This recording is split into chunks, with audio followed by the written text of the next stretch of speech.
Hello नमस्कार, जय हिंद, वंदे मातरम। आप देख रहे हैं जियो न्यूज और हम आपके लिए लेकर आए हैं देश दुनिया की, आपके राज्य शहर की सिलेक्टेड काम की फटाफट बड़ी खबरें। लेकिन उससे पहले यदि आपने हमारे चैनल को सब्सक्राइब नहीं किया है तो चैनल को सब्सक्राइब करके बेल नोटिफिकेशन ऑन करें और इस वीडियो को ज्यादा से ज्यादा लाइक और शेयर करें। बड़ी खबरें देखने से पहले आपके लिए आज का सवाल, भारत पाकिस्तान सीमा रेखा को क्या कहा जाता है? ऑप्शन ए मैक-मोहन रेखा, ऑप्शन बी डुरंड रेखा, ऑप्शन सी रेड क्लिफ रेखा और ऑप्शन डी इनमें से कोई नहीं। इस सवाल का जवाब हमें कमेंट करें और आप किस राज्य और शहर की ज्यादा खबरें देखना चाहते हैं हमें कमेंट करके बताएं ताकि हम आपके राज्य शहर की ज्यादा खबरें दिखा सकें। चलिए अब देखते हैं आज की फटाफट बड़ी खबरें। पीएम मोदी बोले, पानी और खून एक साथ नहीं बहेगा। पाकिस्तान के खिलाफ कार्रवाई सिर्फ स्थगित हुई है, तीनों सेनाएं अलर्ट पर। पाकिस्तान के साथ सीज फायर के 51 घंटे बाद पीएम मोदी ने सोमवार रात 8 बजे देश को संबोधित किया। अपने 22 मिनट के भाषण में प्रधानमंत्री ने पहलगाम हमला, ऑपरेशन सिंदूर, सीज फायर, आतंकवाद, सिंधु जल समझौते और पीओके पर बात की। प्रधानमंत्री ने कहा कि जिन आतंकवादियों ने हमारी बहनों बेटियों का सिंदूर मिटाया है, हमने उन्हें मिटा दिया। हमारे ऑपरेशन में 100 से ज्यादा खूंखार आतंकवादी मारे गए हैं। प्रधानमंत्री ने कहा कि पाकिस्तान की गुहार पर भारत ने संघर्ष रोकने की सहमति दी है। भारत ने पाकिस्तान के खिलाफ मिलिट्री एक्शन को केवल स्थगित किया है। पाकिस्तान का रवैया देखकर आगे का एक्शन तय करेंगे। एयर स्ट्राइक पर एयर मार्शल बोले, भय बिनु होय न प्रीति। सेना ने कहा, आतंकवादियों के खिलाफ लड़ाई को पाकिस्तानी सेना ने अपना बना लिया।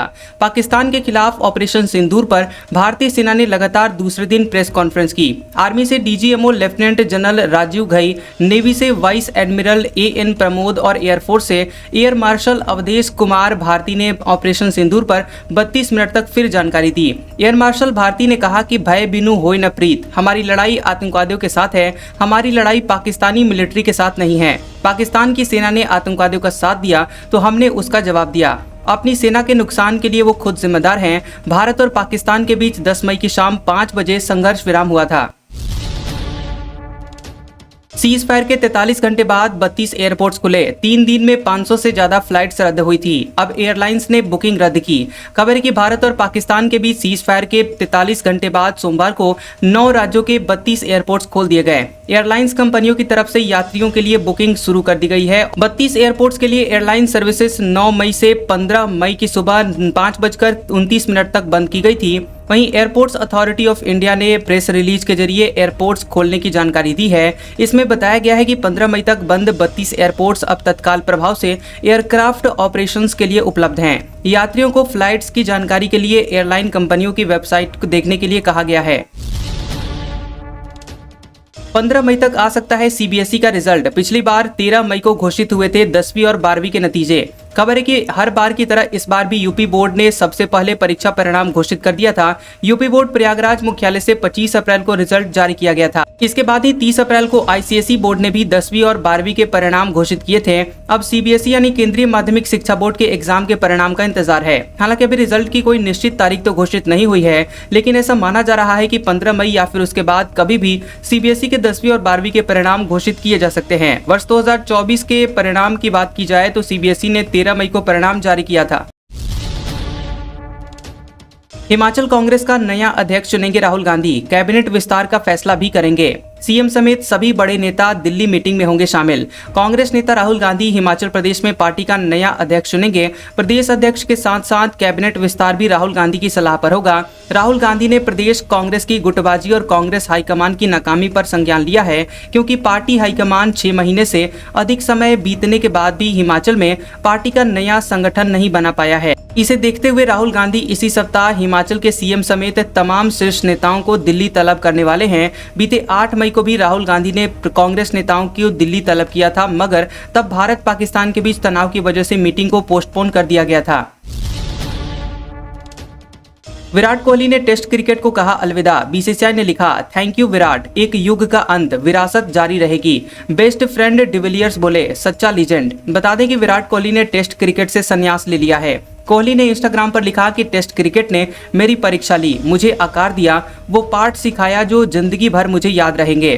कोहली ने 10 मई को बीसीसीआई से कहा था कि मैं टेस्ट क्रिकेट से संन्यास लेना चाहता हूं। बोर्ड ने कोहली को अपने फैसले पर फिर से विचार करने को कहा था। 11 मई को बोर्ड के एक अधिकारी ने उनसे बात भी की थी। ट्रंप को मिलेगा दुनिया का सबसे महंगा गिफ्ट, कतर दे रहा 3400 करोड़ का महल जैसा प्लेन। इसी हफ्ते दौरे पर जाएंगे डोनाल्ड ट्रंप।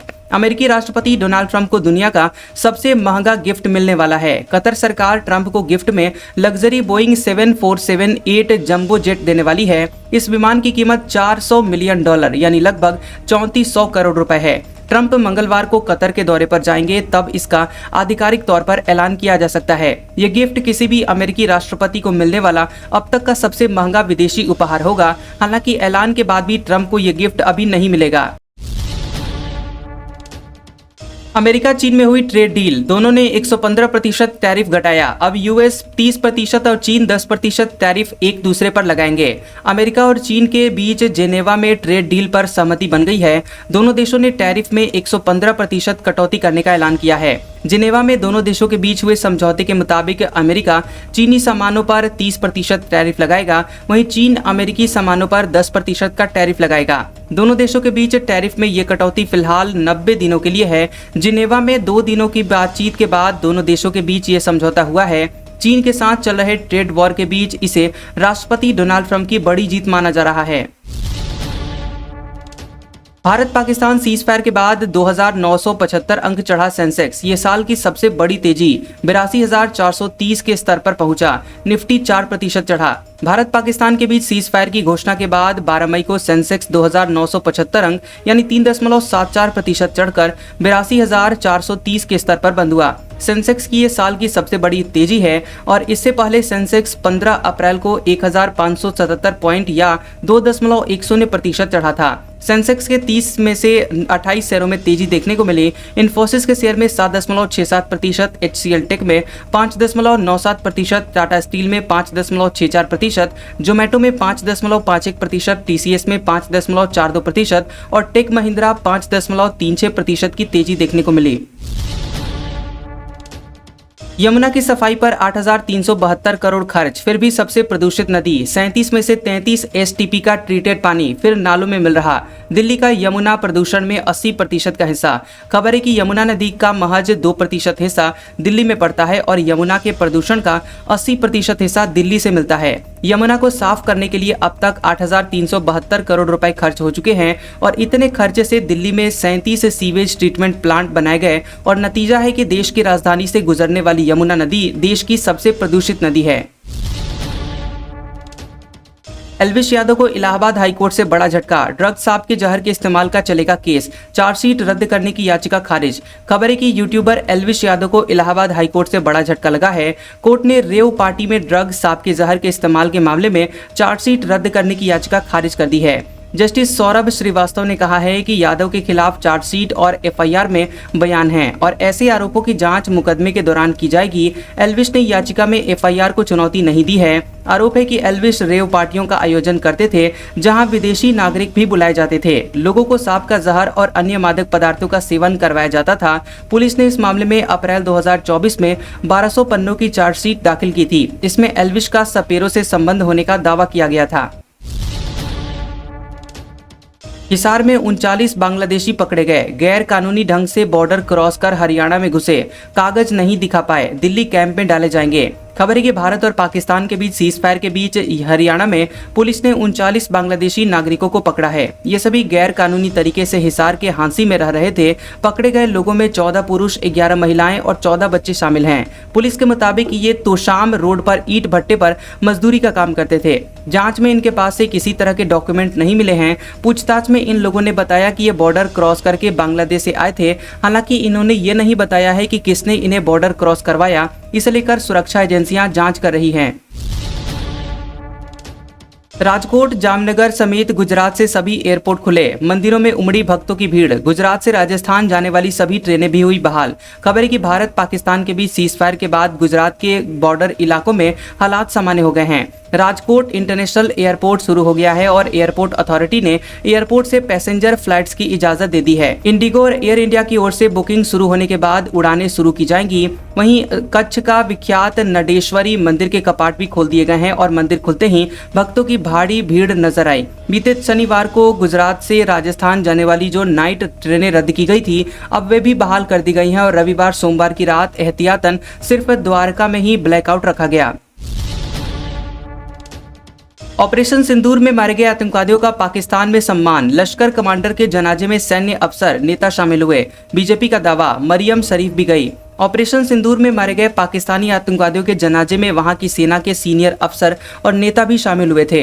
रविवार को भारतीय सेना की प्रेस कॉन्फ्रेंस में यह जानकारी दी गई। शामिल होने वालों के नाम भी बताए गए और तस्वीर भी दिखाई गई। बता दें कि नेता और अफसर लश्कर तैयबा के कमांडर अब्दुल रऊफ के साथ जनाजे की नमाज पढ़ते हुए दिख रहे हैं। इनमें lieutenant general Fayyaz Hussain, major general Rao Imran Sartaj, major general Mohammad Furqan Shabbir, Punjab police के आईजी डॉक्टर उस्मान अनवर और सांसद मलिक अहमद शामिल हैं।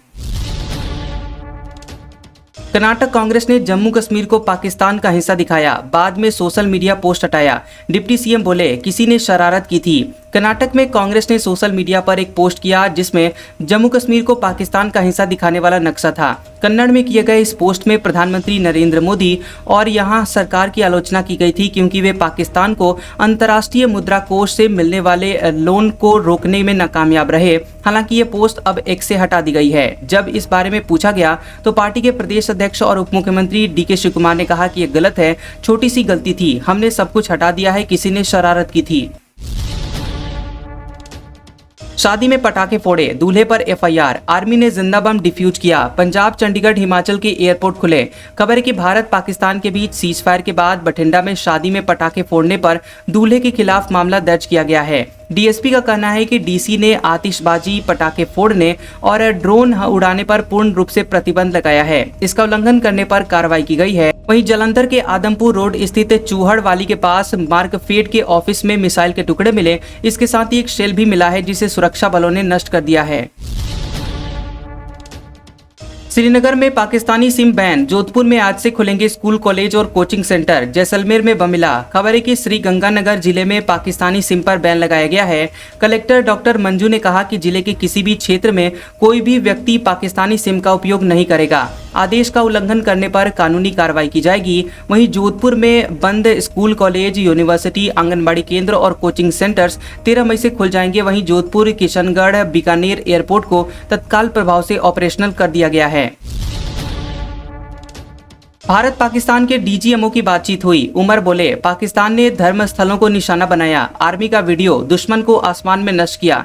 खबर है कि भारत और पाकिस्तान के बीच शनिवार की शाम 5 बजे से सीज फायर लागू हो चुका है। वहीं पिछले 3 दिन से तीनों सेनाओं के डीजी ऑपरेशन सिंदूर से जुड़ी हुई जानकारी दे रहे हैं। उन्होंने साफ कहा है कि हमारी लड़ाई आतंकवाद और आतंकवादियों के खिलाफ थी, इसलिए आतंकी ठिकानों को ही निशाना बनाया गया। लेकिन पाकिस्तान ने आतंकवादियों का साथ देना सही समझा। इसी बीच शाम 6 बजे न्यूज एजेंसी एएनआई ने बताया कि भारत पाकिस्तान के डायरेक्टर जनरल मिलिट्री ऑपरेशंस यानी डीजीएमओ के बीच बातचीत हुई है।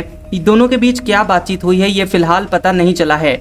इसी बीच जम्मू कश्मीर के मुख्यमंत्री उमर अब्दुल्ला ने कहा कि पाकिस्तान ने किसी एक समुदाय को नहीं बल्कि मंदिरों, गुरुद्वारों और दरगाहों सभी को निशाना बनाया।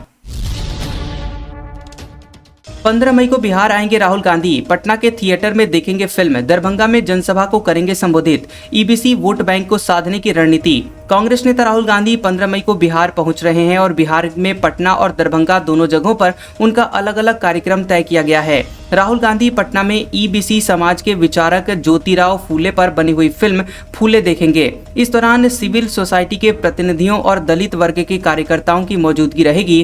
कांग्रेस इस पहल को दलित वोट बैंक को साधने की रणनीति के तौर पर देख रही है और इससे पहले पार्टी ने राजेश राम को प्रदेश अध्यक्ष बनाकर अपने इरादे स्पष्ट कर दिए थे। दिल्ली जोधपुर के बीच एक दिन के लिए चली वंदे भारत 4 घंटे में जयपुर पहुंचेगी, 9 घंटे में पूरा होगा सफर। यात्री बोले, रोजाना चले। जोधपुर दिल्ली के बीच सोमवार को पहली बार Vande Bharat superfast special train का संचालन किया गया। दिल्ली की ओर जाने वाली ट्रेनों में अतिरिक्त यात्री भार को देखते हुए यह फैसला लिया गया। यह ट्रेन जोधपुर से दोपहर 2:50 पर रवाना होकर मात्र 4 घंटे में जयपुर पहुंची और कुल 9 घंटे में रात 11:55 पर दिल्ली पहुंची। बता दें कि उत्तर पश्चिम रेलवे के जोधपुर DRM अनुराग त्रिपाठी ने बताया कि जयपुर दिल्ली की ओर जाने वाली नियमित ट्रेनों में अतिरिक्त यात्री भार है और यात्रियों की सुविधा को देखते हुए जोधपुर से दिल्ली के लिए 04815 वंदे भारत सुपरफास्ट स्पेशल एक तरफा का संचालन किया जा रहा है। हाउसिंग बोर्ड 8 लाख में देगा मकान। जयपुर के मानसरोवर में 90.40 लाख में 3 BHK फ्लैट। 4 शहरों में हाउसिंग योजनाएं लॉन्च। खबर है कि राजस्थान हाउसिंग बोर्ड ने जयपुर समेत 4 शहरों में आवासीय योजनाएं लॉन्च की हैं। इसके लिए ऑनलाइन आवेदन शुरू हो गए हैं और इसमें 8 से लेकर 92 लाख रुपए तक के मकान फ्लैट आवंटित किए जाएंगे। आवेदन की आखिरी तारीख 11 जून है। हाउसिंग बोर्ड के मुताबिक सबसे महंगी स्कीम जयपुर के मानसरोवर में गुलमोहर अपार्टमेंट नाम से सेक्टर 5 में है और ये स्कीम 160 फ्लैट की है। आज का सुविचार, जिंदगी में रास्ते तो खुद ही बनाने पड़ते हैं, लोग तो बस हम तुम्हारे साथ हैं के दिखावे करने के लिए होते हैं। कैसा लगा ये वीडियो हमें कमेंट सेक्शन में जरूर बताएं। वीडियो पसंद आया हो तो वीडियो को लाइक और शेयर करें और ऐसी इंटरेस्टिंग वीडियोस देखने के लिए हमारे चैनल जियोबी न्यूज को सब्सक्राइब करें और बेल आइकॉन को दबाएं। और हमारे ओल्ड और लेटेस्ट वीडियोस देखने के लिए हमारे प्लेलिस्ट और कम्युनिटी टैब को जरूर चेक करें। तो मिलते हैं अगले वीडियो में, तब तक के लिए आपका शुक्रिया।